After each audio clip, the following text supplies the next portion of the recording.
అటువంటి తెలుగు ప్రజలకి స్ఫూర్తిదాయకుడు ముత్తవరపు వెంకయ్య నాయుడు గారిని వారి అమూల్యమైన సందేశం ఇవ్వాల్సిందిగా కోరుతూ ఉన్న శ్రీ వెంకయ్య నాయుడు గారు.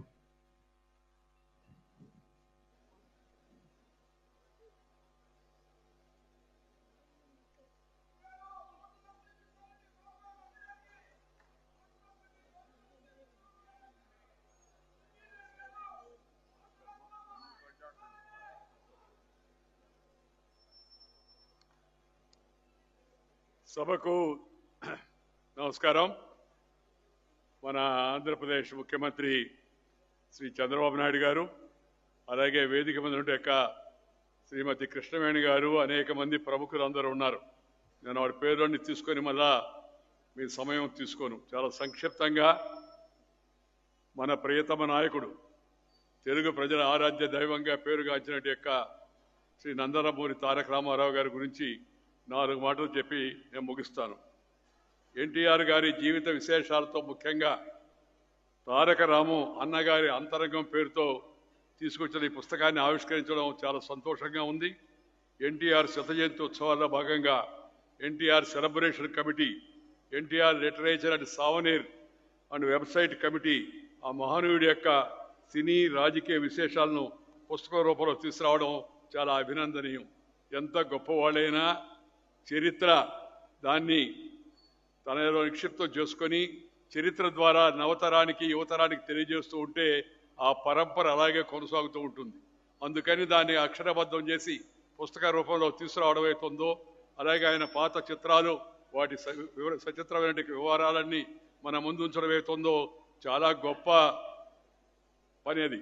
ఆ పని చేసినందుకు శ్రీ టి జనార్దన్ గారిని, వారి యొక్క అలాగే భగీరథ గారిని, వారి యొక్క బృందాన్ని అంతా కూడా మనందరి తరఫున హృదయపూర్వకంగా నేను అభినందిస్తూ ఉన్నాను. ఈ పుస్తకం చాలా ఆకర్షణగా ఆకట్టుకునేలా ఉంది. నేటి తరం తెలుసుకోవాల్సిన అనేక విషయాలు దాంట్లో ఉన్నాయి. అందరూ కూడా పుస్తకాన్ని తెప్పించుకొని చదవవలసిందిగా కోరుతూ ఉన్నాను. నేను ఇవాళ రామారావు గారి గురించి మిత్రులు అనేక విషయాలు చెప్పారు. చంద్రబాబు నాయుడు గారు కూడా సవిస్తరంగా చెప్పారు. ఎన్టీఆర్ కారణ జన్ములు, వజ్ర సంకల్పం కలిగిన వ్యక్తి. నాకు అన్నిటికన్నా రామారావు గారిలో బాగా నచ్చింది క్రమశిక్షణ, పట్టుదల, కష్టపడి పనిచేయడం. ఈ 3 ఉంటే జీవితంలో ఎవరైనా పైకి రాగలం. మనకు ఎన్టీఆర్కి నివాళి అర్పించడం అంటే క్రమశిక్షణ, పట్టుదల, కష్టపడి పనిచేయడం అలవాటు చేసుకుంటే జీవితంలో అది మనం ఆయన పట్ల మన అభిమానంకి సంకేతమే కాదు, ఆయన పట్ల మనకి చిత్తశుద్ధితో ఆయన్ని మనం గౌరవిస్తున్నాం, ఆరాధిస్తున్నాం దానికి అది ఉదాహరణగా మనం చేస్తున్నాను.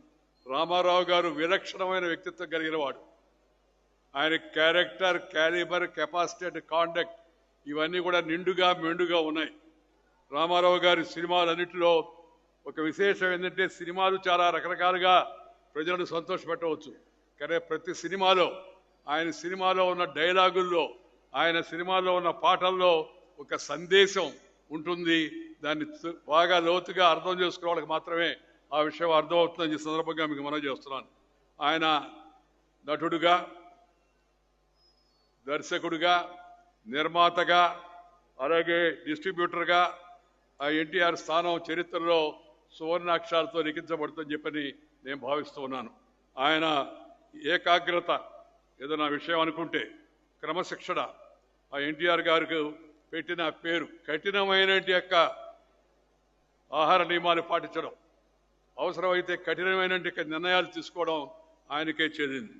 ఆయన నాయకుడిగానే కాకుండా ప్రతి నాయకుడిగా కూడా తన విలక్షణమైన యొక్క వ్యక్తిత్వంతో నటనా వైదుష్యాన్ని చూపించి ప్రజల యొక్క మనసులో పేరుగాంచాడు. ఇందాక చెప్పారు కదా, రాముడిగా, రావణాసురుడిగా. రావణాసురుడి గురించి మనం నెగటివ్గా ఆలోచిస్తాం, కానీ ఆ రావణ బ్రహ్మలో ఉన్నటువంటి విశేషాలన్నీ కూడా ఆయన బయట తీసి మనకు చూపించాడు. అలాగే శ్రీకృష్ణుడిగా, సుయోధనుడిగా. ఆయనకి రామారావు గారికి దుర్యోధన ఇష్టం ఉండదు, సుయోధనుడు అని. ఆయనలో ఉండే మంచి గుణాలు, గొప్పతనం అవుతున్నాయో వాటిని కూడా బయటికి తీసుకొచ్చాడు. ఆ తర్వాత సరే ఆ జీవితంలో చేసిన చెడు పనులు అవుతున్నాయో సినిమాల్లో వాటిని చూపించారు కూడా. కానీ ఆ ఉండే సుగుణాలను వెలుగు తీసుకొచ్చి సినిమా రూపంలో ప్రజల ముందు పెట్టిన వ్యక్తి శ్రీ ఎన్టీ రామారావు గారని చెప్పే సందర్భంగా మనం చేస్తున్నాను. ఆయన స్ఫురద్రూపి, అందగాడు, ఆకర్షణీయమైన ఆద్యంతం చూస్తూ ఉంటే ఇంకా చూడాలనిపించే ముఖం ఆయన.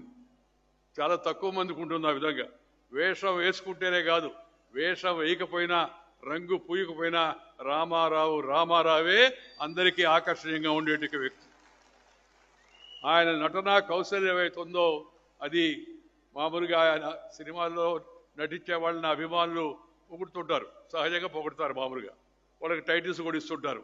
కానీ రామారావు గారి విషయంలో ఆయనకి విశ్వవిఖ్యాత నట సార్వభౌమ అని చెప్పని అయితే ఆయన పిలుచుకుంటారు అభిమానులు.